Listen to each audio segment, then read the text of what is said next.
Ladies and gentlemen, how's it going? Once again, I'm Ned from Nev's Tech, that's otherwise known as your friendly neighborhood basement dwelling, the Pirate Bay Bubbles. Don't worry, ma'am, I am from the internet, and today on the internet, we're going to be checking out the Lenovo M93z all-in-one unit. Man, the screen on here is so big. I mean, it's not actually all that big, but something about it just really stands out at you. We got two teeny tiny little speakers over here, which is excellent. Of course, two USBs at the side, one extra power USB, microphone, and then headset on the side. Of course, over on the other side, we have the DVD drive that nobody's anymore. Now, one particularly interesting thing about this is you can use it as an external monitor or a secondary monitor, not even turn the computer part of it on, but you can use this ultimately as a monitor. But unfortunately, for that input, all that it takes is VGA. We'll take a look at that later.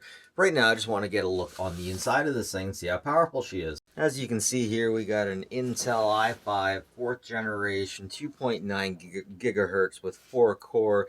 And for the display adapter, of course, we have the Intel HD graphics. And these all-in-ones, that's what really holds them back, the Intel HD. The all-in-ones are supposed to be for office space, don't really have a whole lot of room. And I gotta say, I think it was the M91 and the M92Z. It seems like every generation of CPUs they bring out, they bring one of these out, they bring the number up a notch. And anyways, those two, I would absolutely not recommend you get them, especially if they're i3. But this one's an i5. When this one came back into the shop, I was like, should I cycle the user? But I actually can pull something off of it. So I want to pull up a benchmark with this to see if I'm right, to see if this is still of reasonable use these days. Once again, you can't upgrade these things very much, and that definitely hampers it. That definitely messes with it.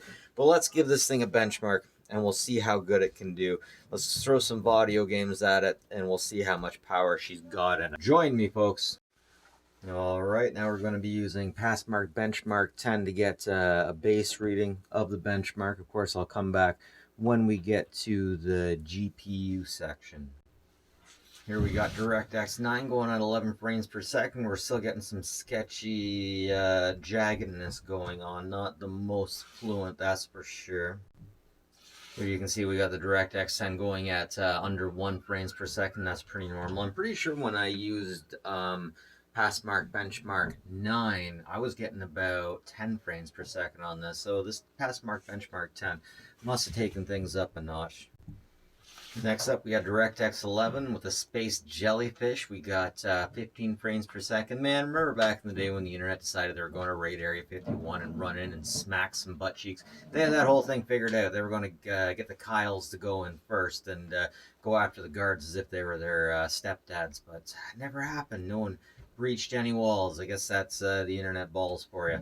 Anyway, space jellyfish, not the best. The transitions on that weren't the best. DirectX level 12 going on now.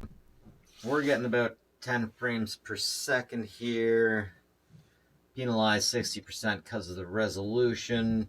More of them aliens. Man, that was supposed to be the next thing. Everyone was supposed to start seeing aliens this year, last year. That's what the underbelly of the internet was talking about. And, well, it did kind of happen.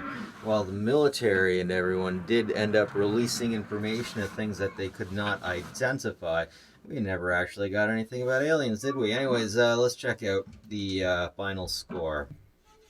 Now, one thing I want to say, because I don't think I mentioned it before, is this thing has 8 gigabytes of RAM. I upgraded that, and I upgraded the hard drive to 260 gigabytes. So this score is about the same as my Barracuda i7 with a i7 6700. Once again, that's 6th generation, and just a little bit better than a ThinkPad P14S Gen 1. Geez, that's interesting. But one thing definitely holding this thing back is the fact it doesn't have a very good GPU. RAM, hard drive, that's about all you can upgrade on it, right? Alright, so here's Fortnite. Of course, this is playing in performance mode. We'll have to take a look and see how it looks like when we get in game. Looks like we got about 30 frames per second at the waiting screen. And it looks like people who have loaded in. Oh, you see that? Look at that. Look how crazy that is. Oh yeah, now it's not doing it. But oh my goodness, actually, that renders really nicely. I'm really pleased with that, actually. I am really pleased with that. Alright, so we're descending at about 45 frames per second.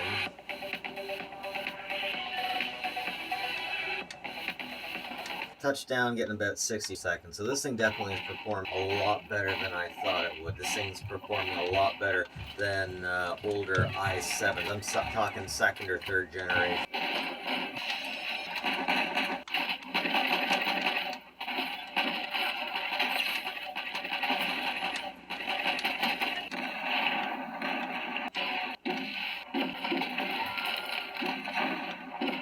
Is that tree following me?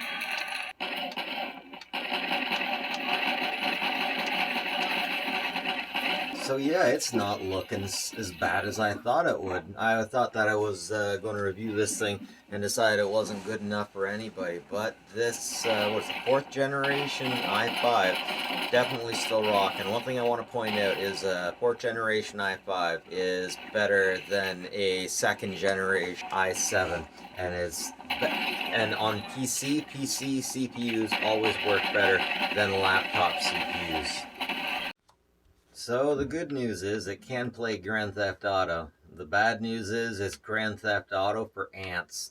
Look at that, you can hardly see anything, but it feels really smooth, about 30 frames per second.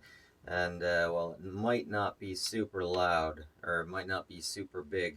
It doesn't look too bad, not too bad. Okay, so now let's take a look around it. Right here we have the camera, and I believe that's a light sensing unit. Actually, I'm not all that sure. It might be infrared. That's got to be microphone right there. Over here on the side, of course, it comes with its own stand over here. On the side, when it comes the buttons down here, we got the power. This is just to turn it on as a monitor, volume up, down, and microphone mute. Geez, that's interesting. Microphone mute. Let's unplug this unit, take a look at the back. On the back, I don't like exactly where the network cable connects in. We got power, looks like there was space for possible USB, PS2 mouse, and then a locking thing. Only VGA, once again, only takes VGA in, and for USB, that's got to be 3.0. Now, let me show you how to get onto the inside of this thing, if I can do it easily enough. There we go. Okay, if you want to upgrade this thing, there's a little tab in the bottom. Tab's right here. You pull the tab up, and you lift that unit up just like that. Now this thing is super easy to upgrade. I'm a big fan of the upgradability of these units. You just pop this sucker open, or sorry, turn the tabs left and right. Sometimes there's one that catches on the side. There we go. One of the clips was giving me a hard time. Anyways, really easy to open, unless I'm doing it on video. And right here you can see SSD, power supply. There's the main fan. 2 sticks of DDR3. And there's your Wi-Fi, your battery. And that's everything you got in there. Really easy to upgrade. Oh, and we have a spot for M.2. No, not M.2, mSATA. There's a spot for mSATA, which is interesting. Yeah, so let's detach and have a closer look. Not so bad. It's interesting how they do the piping up here. Instead of just having the fan directly on the CPU, they literally pipe the heat up and over here. Yeah, that's pretty warm. That's pretty warm. Once again, RAM, all that fun stuff. Anyway, it sounds like my kids are coming down to play, so I better wrap this up. Ladies and gentlemen, that's it from me, Nev from Nev's Tech Bits. Like and subscribe if you like this stuff. It's always appreciated. And as usual, folks, take care of each other. Aggies, what you want? What you want? What you want?